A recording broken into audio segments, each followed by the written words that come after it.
Hola, ¿qué tal Florida? Bienvenidos a esta nueva edición de Informe Semanal por la pantalla de Canal 3. A partir de este momento vamos a repasar lo más destacado de esta semana en materia informativa.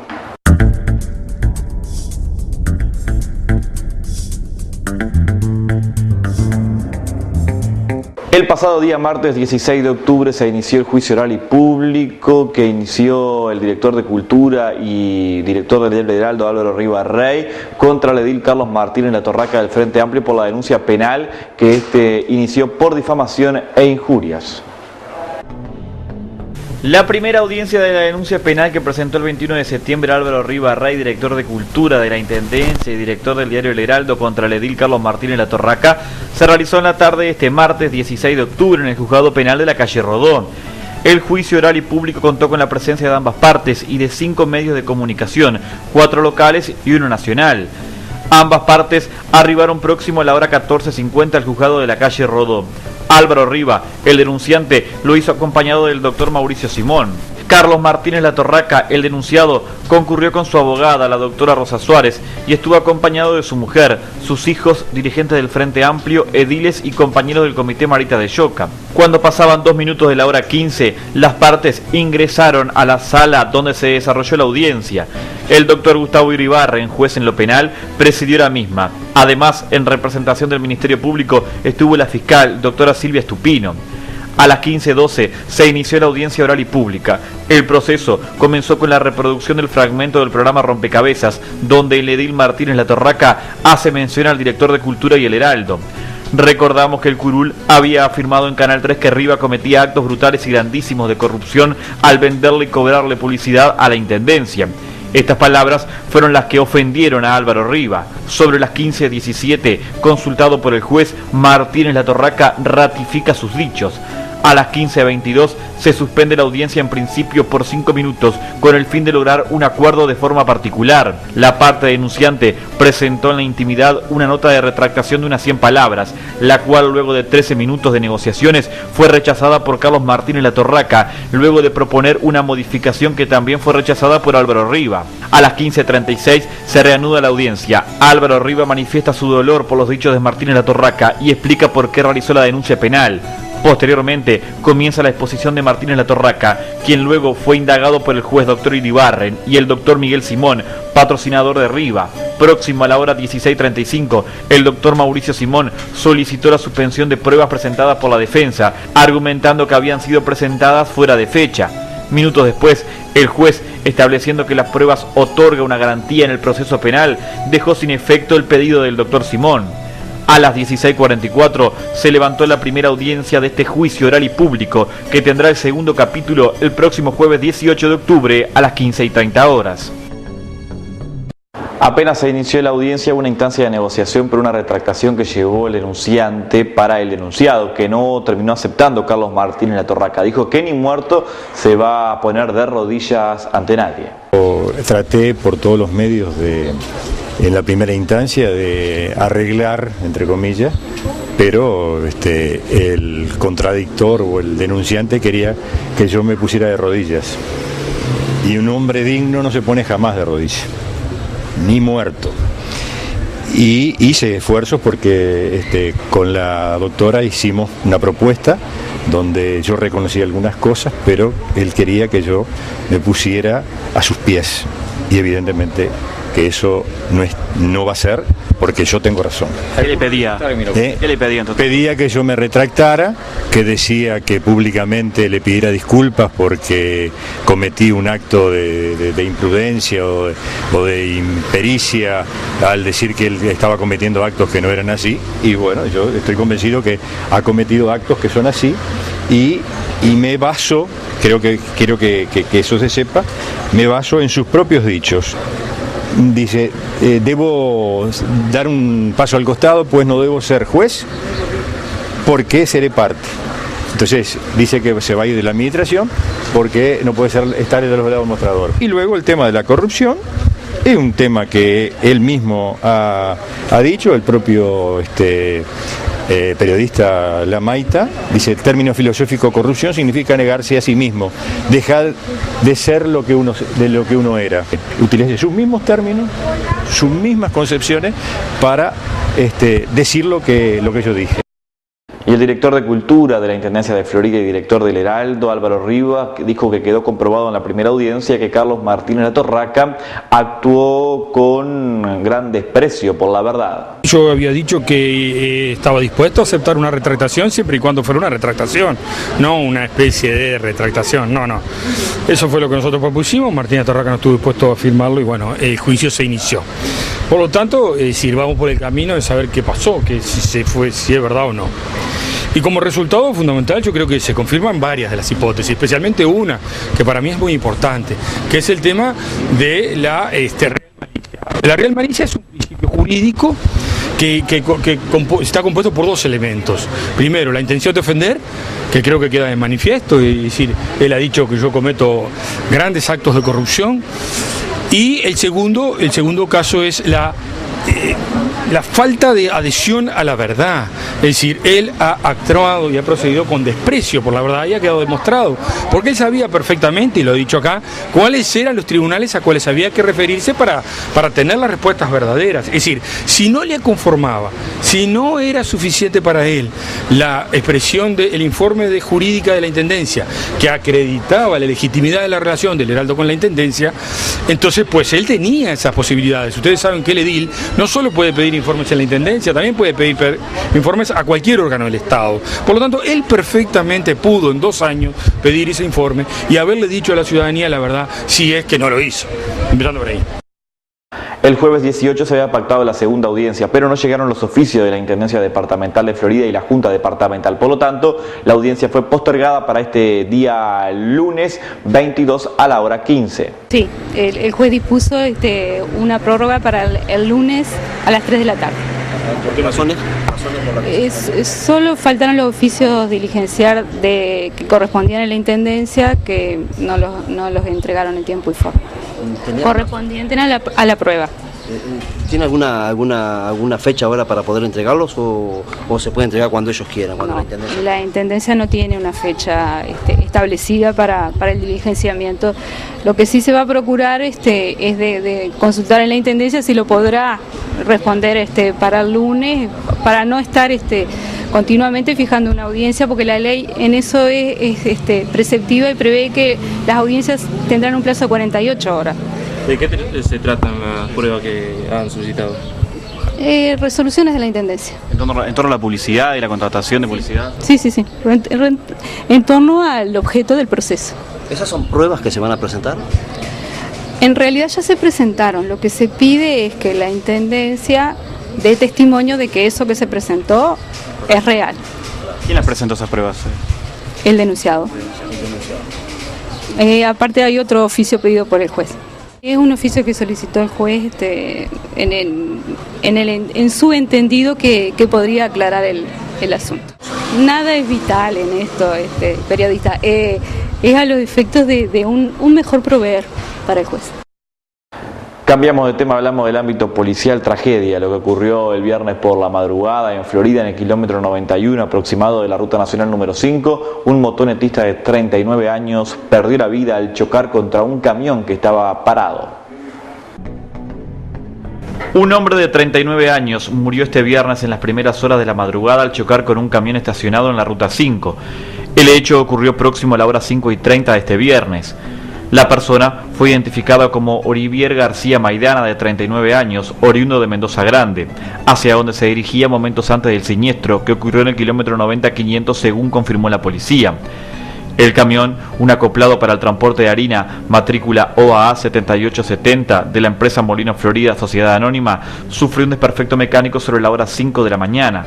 Su chofer estacionó sobre la banquina oeste de la ruta, encendió las luces y balizas eléctricas de aviso y se dispuso a repararlo. A los pocos minutos sentí un golpe, declaró, tras señalar que luego del impacto la persona yacía fallecida en el lugar. El conductor también aclaró que había buena visibilidad en el momento.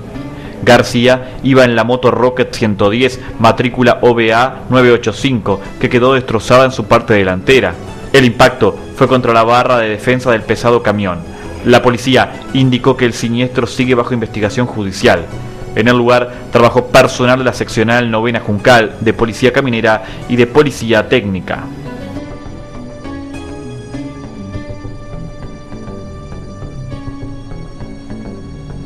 Bien, volvemos ahora a otros temas. Hablamos de Florida porque el sábado se registró en nuestra ciudad una marcha por la vida y en contra de la ley que despenaliza el aborto.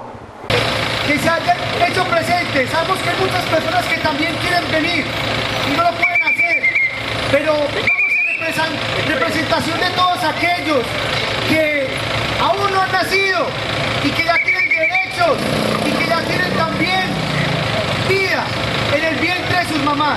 Por eso vamos a hacer la voz de los que no tienen voz. Olele, orala, si matando es delito, ¿qué cosa no será? Olele, orala, si matando es delito, ¿qué cosa no será? Olele, orala, si matando es delito, ¿qué cosa no será? Olele, orala, si matando es delito, ¿qué cosa no será? Esta es la realidad, lo que nos dice un médico que realmente ha estudiado esto, que realmente sabe lo que dice, no de una persona que ha estudiado economía o cualquier otra cosa que luego se las va a dar de médico, diciendo y afirmando cosas que son realmente falsas y que maltratan y van a causar la muerte de miles, porque son miles, son millones las personas que a causa del aborto morirán. Solamente en el año 2006 en el mundo murieron más de 60 millones de bebés. Y ahora en toda Sudamérica nos están bombardeando con estas leyes que están destruyendo la dignidad del ser humano, que están echando por el piso lo que es realmente la vida. Bueno, participaron entre otros el intendente de Florida, Carlos Enciso, el diputado José Andrés Arocena, el suplente de diputado Germán La Pasta, que argumentó en contra de este proyecto en el Parlamento cuando se votó en diputados, y además también el obispo emérito de Florida, Monseñor Raúl Escarrone. Además participó un dirigente del Frente Amplio, Fabio Ramírez, de la lista 5005 de la edil Guillermo Dati, quien se encuentra en contra de la ley que despenaliza el aborto. A nivel personal, sobre todo, yo creo que el tema de la vida y de los derechos humanos es importantísimo, y que en cuanto a concepciones éticas y filosóficas no hay lugar a sectores ni políticos ni a partidos en sí, ¿no? Yo creo que es importante apoyar todo lo que sea a favor de la vida. Esto, lo que ha pasado sobre todo a nivel nacional, es que se ha politizado mucho. En el gobierno anterior, en el gobierno de Tabaré Vázquez, ya se votó esta ley, fue aprobada en el Parlamento, y el entonces presidente, el doctor Tabaré Vázquez, vetó la ley con una concepción médica, filosófica y ética que comparto plenamente. Por lo tanto, ahora lo que pasó fue que medio se dio vuelta la cosa y fueron los votos del Frente Amplio los que hacen que se apruebe esta ley.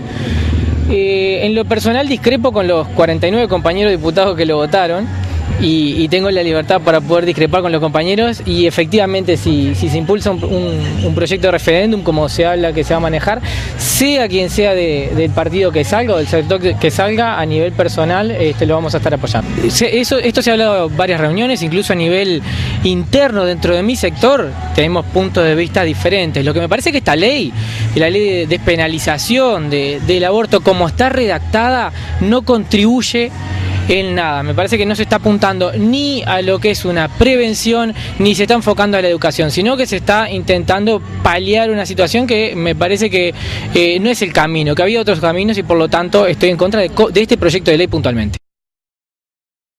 Y los días pasaron y llegó el miércoles 17. El tema se analizó y se votó en el Senado de forma afirmativa, mayoría 17 en 31, y la ley que despenaliza el aborto fue aprobada. Luego de 5 horas de debate, el Senado aprobó por 17 votos en 31 el proyecto que despenaliza el aborto. El mismo pasará al Poder Ejecutivo para su promulgación.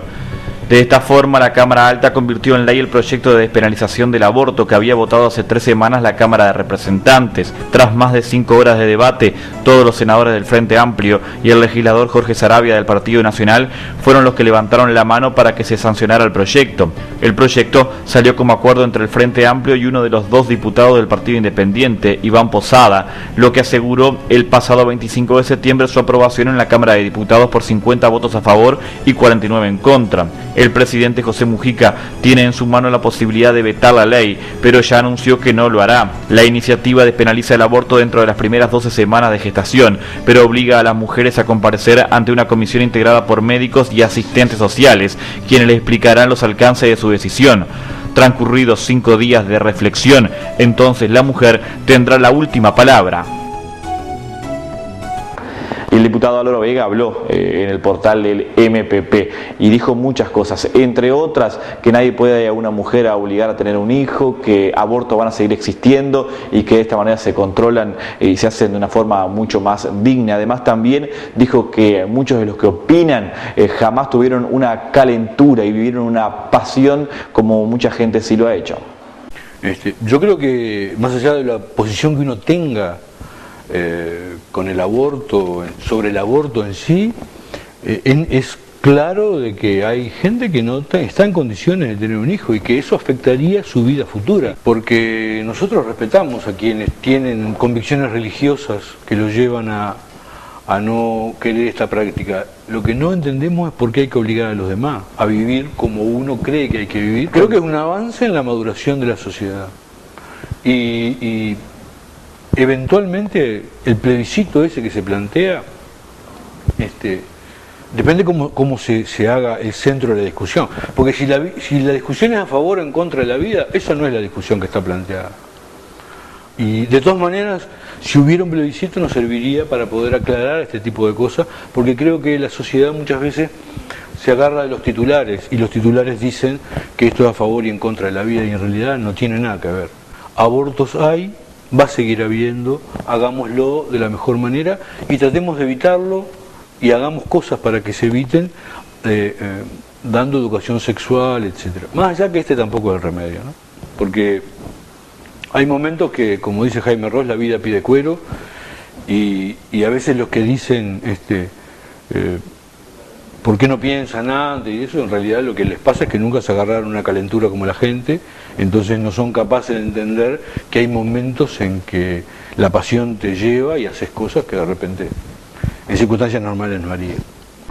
Hablamos de otros temas, amigos y amigas. Hablamos de las viviendas terrazas del Español inauguradas en el 2009 por el gobierno del Frente Amplio aquí en Florida, viviendas que se llueven. Lo cierto es que esta administración departamental no ha encontrado una solución, por más de que ha buscado en algunos casos. Este día jueves por la tarde, la intendente interina de Florida, doctora Macarena Rubio, visitó a las cooperativas, a las viviendas, y allí, junto al director de ANCAP, Juan Amaro Cedrés, comprometieron esfuerzos en conjunto para encontrar una solución definitiva a este tema. Porque es una problemática que estamos manejando desde que asumimos la administración.